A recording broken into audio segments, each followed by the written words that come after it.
Hi, I'm Dr. Will Lane. I want to talk to you today about the glycemic index.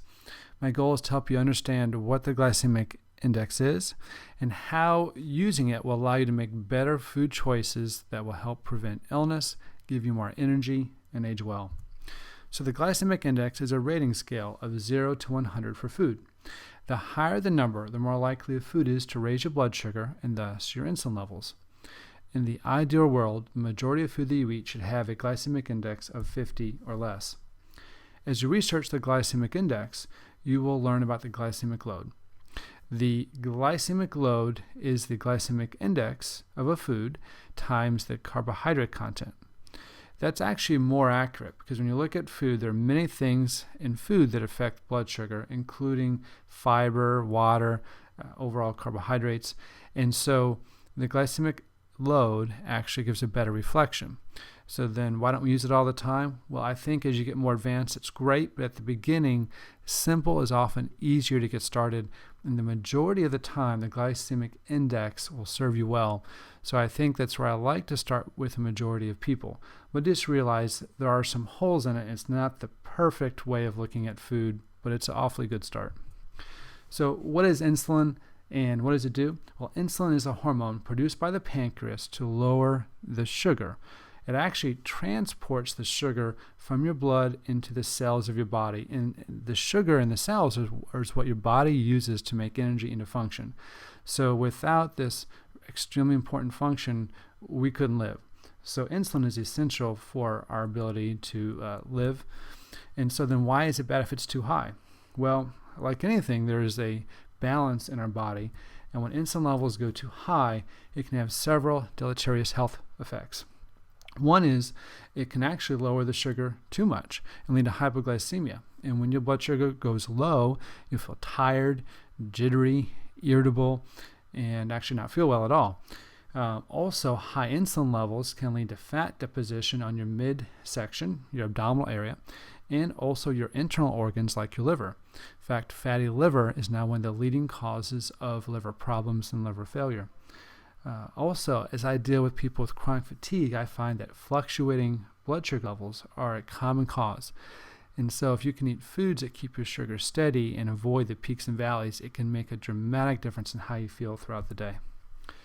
Insulin is a major culprit of heart disease, which is the leading cause of death in our country. When insulin levels are running too high, it actually will lower your good cholesterol called HDL.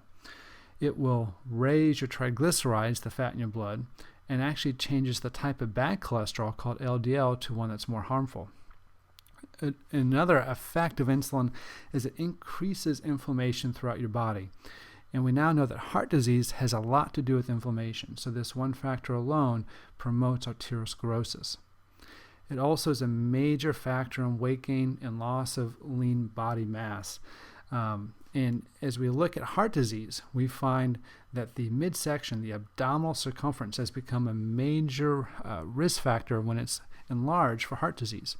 And this is something that I think is really important to follow as you try to look at how your health is doing. For a large percentage of the country, I find it's almost impossible to lose weight unless we get insulin levels under control. And it's thought that a long time ago that when you had higher insulin levels and it led to that kind of beer belly, that enlarged abdominal girth, that had a survival advantage because it allowed you to survive famines or flu epidemics where you needed that little extra reserve. Now that we have fast food and food is so plentiful, it's actually now become obviously a detriment to our health if you have those genetics because it leads to the heart diseases we discussed.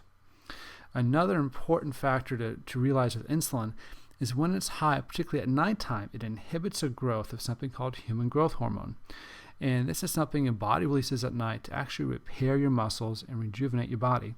So when you eat that really dessert, that ice cream before bed, and you wake up, you don't feel very well, part of it is because your body is not able to repair, not able to heal itself. And one of the most important things we want to do is look at what we can do in our lifestyle to facilitate the natural healing of our body. So what else affects insulin levels besides food? Well, there are several factors. As we discussed, genetics is one of them. And I'd say about 2/3 of the country is really genetically predisposed to high insulin levels. Activity level is very important. When you exercise a lot, your body uses sugar for the exercise, and thus that's going to lower your insulin level. the percentage of your body fat has a big effect on insulin levels. And that's because adipose tissue or fat tissue is resistant to insulin. In other words, your body has to make more insulin to do the same job it could do with less when dealing with a muscle tissue. So the higher percentage of body fat, the higher amount of insulin, and becomes a vicious cycle because that's what leads to further weight gain. So stopping this process is going to have an exponential effect on weight loss long term. Another important fact is your emotional state directly affects your insulin level. When you are stressed, your body actually wants sugar levels to be high so you can function mentally and run away from whatever's going on in a stress response, the fight or flight response. So your body is actually programmed then to make your body almost resistant to insulin to keep your sugar levels high for your core muscles and brain. So getting control of your emotional response becomes very important in lowering your insulin levels. It's a shame that when we get stressed, we don't crave steamed broccoli. But actually, you'll find that when you are stressed, you're looking for the ice cream, the chips, anything salty instead, which is part of what leads to our weight gain when you are stressed. So if we can help you change your stress response, that's one of the ways that we can lower your insulin level and help you with your health. Carbohydrates are not the enemy. Carbohydrates are very important to your body, and it's actually your body's main source of fuel. It stores glycogen in your muscles and is actually needed to help you oxidize fat or burn fat to produce energy, which is what you really want to do if you're trying to lose weight. It helps facilitate the protein that you eat to repair or build muscle.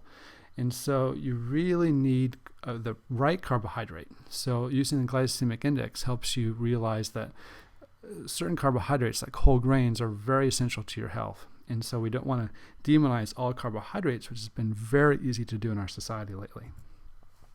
So the glycemic index, it is a very important tool to help you understand how food affects your blood sugar and insulin levels.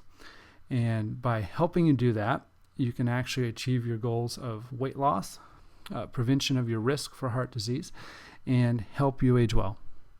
Hope this is helpful. Have a great day.